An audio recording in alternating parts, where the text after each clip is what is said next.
Barbuda today, and let's hope that fourth time is the charm. We're joined by Soini Gray, the winner of an Inter-American Press Association Award, and we've been trying to talk to her. I hope I can hear her this time. Hi, Soini. Hi, Chaneil. Can you I hear am, me? yes, I am hearing you. Thank you so much for joining us this morning. Thank you for your patience as well. Of And course. I work in television, so I congratulations to know. you on the IAPA award. When you first heard that you'd won, what was your immediate reaction? I was in shock. So that article that we did on sex trafficking was a multi-report, a multi-country report. So one of my colleagues in the group chat that we created to do the reporting messaged and said, "Hey, we won an award." And I now the funny thing is I actually found the award, applied for it. Um, and what was nice from the Inter-American Press Association is they're not accustomed getting Caribbean entries, and obviously not accustomed having Caribbean winners. I think we were the only Caribbean winner this year. So, if I have a message to any of my colleagues in the region, it's apply for awards. Um, and it was just really nice and validating because this is a report on sex trafficking. It's not something that we do enough of, especially in Trinidad. Because we have such a huge influx of Venezuelan migrants in the country, they are the majority victim, but obviously Trinidadians can be trafficked in Trinidad as well. And what doing this reporting taught me is we need a lot more reporting on this particular type of crime in our individual countries and culturally as well. Sorry, it's early in the morning. I haven't had coffee. Because we need to know the dynamics of what this crime is, how it affects us, what are the risks, and how best to combat it, because it's really pretty vile.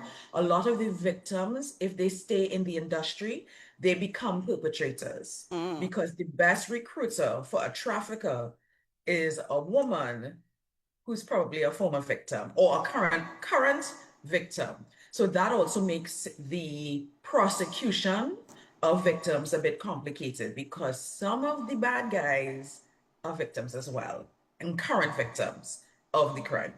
Right. So that creates this sort of perpetual cycle, which of course you're Correct. trying to break. And these are harrowing realities for people throughout the region. What pushed you to take this on at this level? Well, last year I actually won a CBU award for trafficking in the television category. I won it again this year as for this particular article. We had actually, this article got its genesis in a Media Institute of the Caribbean training that we did on investigative journalism. So they break you up into groups and you kind of pitch ideas. And at this stage, I cannot honestly tell you if it was my idea, if we were just, I mean, who was the first person who came up with trafficking? Because of course we had a lot of ideas. But when we started to talk about it, we realized that this story could be something because the way it works in Barbados, the way it works in Trinidad, the way it works at the time we had a colleague from Guyana, unfortunately, he had to drop out, which is really sad because they're they have a very specific issue where the interior of the country is where a lot of the trafficking slash prostitution happens. And then kind of differentiating between the two, because prostitution is a crime. Well, is it in the Caribbean? Not necessarily. It might be always illegal, but it's dissuaded. And it's one where that person, by and large, has a little more autonomy than the person who's being trafficked. The trafficked person has no autonomy at all. So kind of navigating those gray areas and how the intra-country linkages make it even more difficult because, of course, the easiest traffic victim is one who's not from the country, but you can be trafficked within your own country. Even in a country as small as Trinidad, even in a country as small as Antigua, you can be trafficked. So an Antiguan can be trafficked in Antigua. So because and the conversation started to get really heated and passionate, because this was one of the best group projects I've ever worked on. Everybody did what they were supposed to. When you needed help, you can get it. And we communicated regularly. And it was just really fascinating, hammering down and nailing down this particular issue because of how pervasive it is. I hope it encourages us to do more reporting. I'm hoping our group decides to get together and do another project, possibly again on trafficking.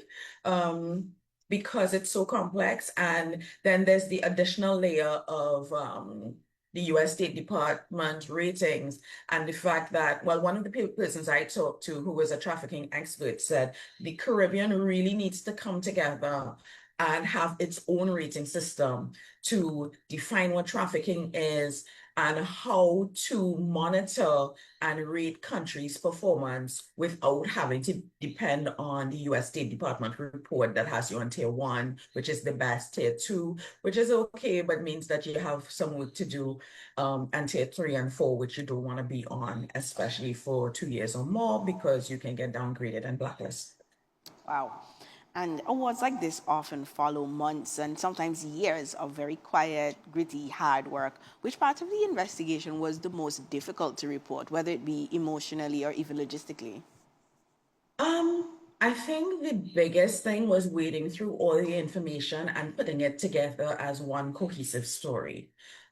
Because everybody thinks their part is the most important. And what we ultimately found out, my colleague in Suriname, Valerie Friss, she was able to convince a Cuban former victim to talk to her on record, but we still concealed her identity. And that is the story, excuse me, that the Inter-American Press Association really connected to, I think, because of the overtly Latin American connection. Um, and but it was that kind of choosing who had the most compelling story to include, because my colleague Natanja spoke to a street worker in Barbados, and her story was really, street walker, sorry, was really quite painful. And I think we included some of it in our ultimate report, but we couldn't feature her the way we would have liked to because the story was about trafficking. So keeping that focus, remembering what it is you're supposed to be reporting on, was the biggest challenge. Having said that, sometimes the story can change because the story naturally changes. So you think you're reporting on A, so it's entirely possible that we could have started with a trafficking story and realized, oh, this is really about prostitution and how prostitution works in the Caribbean, which is totally valid as well. And that would have changed the direction and tone of the article and the stories that we choose to platform in our reporting. Did not happen in this case. It remained a trafficking story, which ultimately was a good idea. But then there are additional stories that I think we could possibly report on in the future. And this wasn't just a regional story. As you said, you connected local trafficking to global systems as well. How did you approach that scale without you losing the human behind the stories? You always have to have the human in the story. We're not interested. Very few people, I think, are interested in data and how data operates and tells stories, and that's a totally valid process as well. But you have to include the person, especially in a story like this, because if it gets too technical, it gets abstract, and there's just little connection with the messaging, and then the messaging can dissipate, very easily. If I connect you to a person and show you how all these theories that we were talking about before manifest in a person's life and has an impact in a way that you can understand. So you can understand being a fish out of water. You can understand as a mother wanting better for your children, wanting a future, wanting a career, feelings of self-worth, being manipulated by a man, because that was one of the stories that we had where a Jamaican woman was trafficked to Antigua and had a child for her trafficker. So, and you can see in her story, even though she's out of that situation now, and I think now owns a beauty salon, that confusion where is this man my abuser or is this man my lover? That human element is what hammers home the messaging because that's how we relate as human beings. We relate to each other in terms of what we can find in common. And how do you think journalism can shift the conversation around, vulnerable migrants and trafficking victims? We, so I'm not sure what it's like in Antigua in terms of the Venezuelan migrant situation, but I'm sure if you watch American news, you can see how immigrants and migrants are being villainized. That's very much the case in Trinidad and Tobago. And then, of course, because we have a lot of Venezuelan migrants, there's the language barrier. That inability to communicate with each other is going to create opportunities for disharmony. So it's really, really important that we that our reporting again humanizes the person, crosses language barriers, and talks about those complexities. We can do reporting on a very surface level about learning language and programs where Trinidadians are teaching Venezuelans English and vice versa. We can talk about the International Organization for Migration has done reporting saying that a lot of the migrants, the Venezuelan migrants in Trinidad and Tobago, have a secondary level education, have a tertiary level education. That's important because you want to start to drive the conversation into how does this benefit the country? If Trinidad is looking at markets in Latin America, having a community of Spanish speakers, native Spanish speakers, who can talk to us about the culture, who can do translations for us, who can teach us how to speak the language and the culture. That can be a business conversation. So that is what reporting needs to do. Reporting needs to always find the human. And you know that old adage where you put honey to take bitter medicine? The human element is the honey for some of the ugly stories that we have to report on, but are important because people need to know. Informed people, I believe, can do better. Definitely. And finally, Sayuni, looking ahead, what's your reporting focus right now? What are you working on? Ooh, so the joke is I don't get to do a lot of reporting, but this is a really it's funny, all of a sudden the Caribbean is one of the biggest stories worldwide. In Trinidad and Tobago, we have a lot of foreign journalists here because of the US, Venezuela, and now Trinidad crisis, because of the sheer devastation Hurricane Melissa has brought upon Jamaica and Haiti in particular. Those are my concerns primarily, how to report on the complex foreign affairs and possibly military level issues that are happening in the region and kind of dissecting them and picking sense out of nonsense and filling holes where the information just seems to be a bit scarce. That is a very much a priority issue. And then also figuring out how to cover Jamaica. Currently, we don't have a team there. So I have been reaching out to my colleagues on the island, and it has been stressful harassing people to figure out what's happening. It's been stressful going on the cleaner and different Jamaican sites like CVM and all of that to see what they've been reporting on. I think the death toll reached 32, and they have found 8 bodies. They just need to I guess the DMO has to do their work. So we know that death toll is going to rise. We know that there's still communities that are marooned. We know Jamaica has to be in our focus. And I was talking before about language barrier. Um, the covering Haiti has been extremely difficult because they've had instability before Hurricane Melissa. I think I said Maria in error. I meant Melissa. Hurricane Melissa arrived, but they also speak Creole. I don't speak Creole. I don't even speak French. So that has been difficult. Fortunately, I have a lot of journalists in Haiti who speak the language.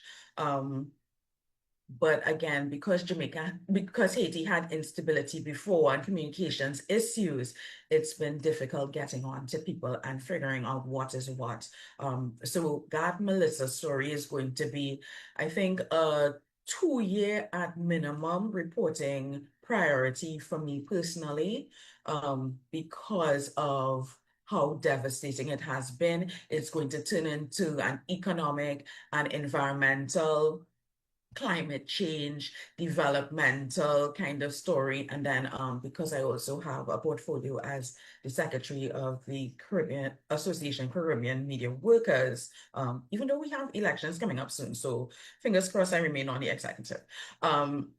We are also actively thinking about how to take care and protect our journalists in crisis areas, because they have to do the work. So they at frontline. So issues of mental health, issues of just pure, food, housing, those kind of issues, are what I've been thinking a lot about at the moment. All right, amazing. Soini, thank you so much for joining us this morning. Congratulations once again to you and your team on the award and the fearless work that you do, because we know it is not easy at all. You're using your voice to spotlight the people that are too often ignored. So, congratulations, and I can't wait to talk to you again to see what you have up your sleeve. It's been a pleasure. You're doing such a great job on this program, and it's so lovely every time you reach out. I just get to sit down and witness your greatness. So Thank you so have a much. fantastic day. All right, have a wonderful day. Take care. Right, that was Suyuni Gray, award-winning journalist. And this morning we have a lot more coming up, so stay with us right here on Antigua Barbuda today.